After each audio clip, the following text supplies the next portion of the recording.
పాలకొల్లు నియోజకవర్గం పోడూరు మండలంలో మన రైతు మన రామానాయుడు కార్యక్రమంలో కోటి రూపాయలతో అభివృద్ధి పనులకు మంత్రి రామానాయుడు శంకుస్థాపన చేశారు. అనంతరం మీడియాతో మంత్రి మాట్లాడుతూ నాడు జగన్ 5 ఏళ్ల పాలనలో పంట పొలాలు, కాలవలు, డ్రైన్ల పనులకు రూపాయి ఖర్చు పెట్టలేదన్నారు. తట్టా మట్టి పని నోచుకోలేదని లాక్లు, షట్టర్లు, డోర్స్, రోప్స్ వంటి వాటికి మరమ్మతులు మాట అటుంచి కనీసం గ్రీజు పెట్టి మెయింటెనెన్స్ పనులు కూడా చేసిన పాపాన పోలేదన్నారు. జగన్ పాలనలో లస్కర్లకు ఎగ్గొట్టిన జీతం బకాయిలను నేడు కూటమి ప్రభుత్వం చెల్లించిందన్నారు.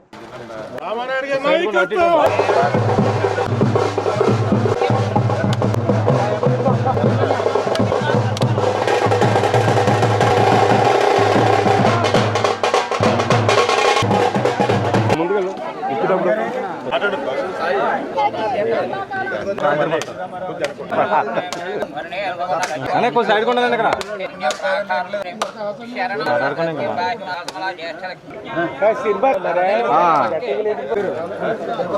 పంపించండి.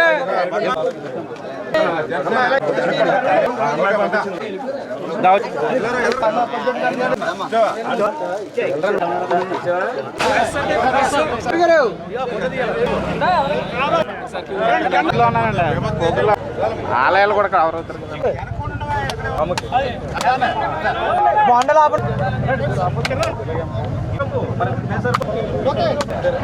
కూరగాయలు ఇవ్వడానికి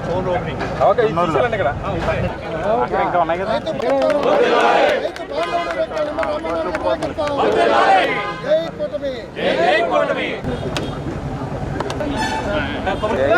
పంతులు గారు పక్కన తెలిస్తే అది సులువే.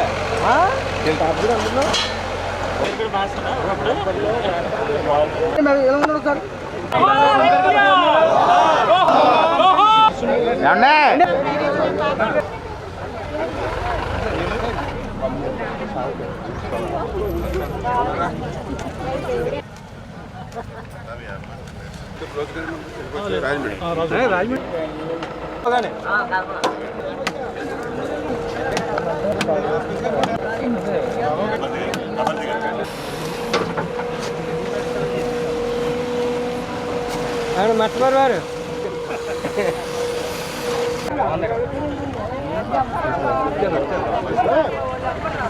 ఈరోజు పోడూరు మండలం, మనము అదేవిధంగా పాలకొల్లు మండలం ఒల్లంపర్రు గ్రామంలో మరి వేళ ఒక సీసీ రోడ్డు, అంటే ఎవరైతే మరి ఇక షెడ్యూల్ ట్రైబ్ ఎవరైతే ఉన్నారో, ఎస్సీ ఎస్టీలు ఎవరైతే ఉన్నారో అక్కడ మరి 39 లక్షలతోటి ఒక సీసీ రహదారి, అదేవిధంగా మరి ఒక ఒల్లంపూర్లోనే మరి రైతులందరూ కూడా ఎప్పటి నుంచో ఎన్నో ఇబ్బందులు పడుతున్నాం, కష్టాలు పడుతున్నామని అంటే వాళ్ళకు ఒక 39 లక్షలతోటి ఒక గ్రావెల్ రహదారి నిర్మాణం.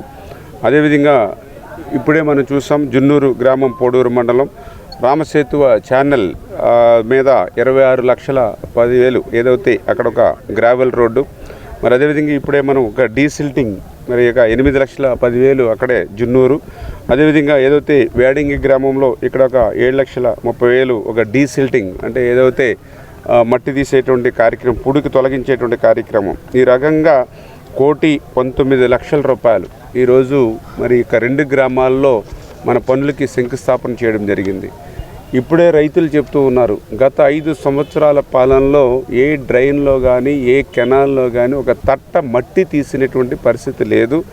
మళ్ళీ ఈరోజు తెలుగుదేశం, జనసేన, బీజేపీ ప్రభుత్వం వచ్చిన తర్వాతే మళ్ళీ మీరు ఇరిగేషన్ శాఖ మంత్రిగా ఉన్నప్పుడే ఈ యొక్క మట్టి పనులు ఏదైతే డీసిల్టింగ్ పూడికి ఏదైతే ఉందో ఇప్పుడు తీస్తున్నటువంటి పరిస్థితి అని చెప్పి, అదేవిధంగా ఏదైతే అవుట్ఫాల్ స్లూయిస్ లాకులు ఉన్నాయి, గతంలో లాకులు కానీ షట్టర్స్ కానీ రోప్స్ కానీ మరామతుల మాటటుంచి కనీసం గ్రీజు పెట్టి మెయింటెనెన్స్ చేసేటువంటి పరిస్థితి కూడా గతంలో లేనిటువంటి పరిస్థితి. దానికి ఉదాహరణే మనకు లక్ష్మీపాలెం లాకులు.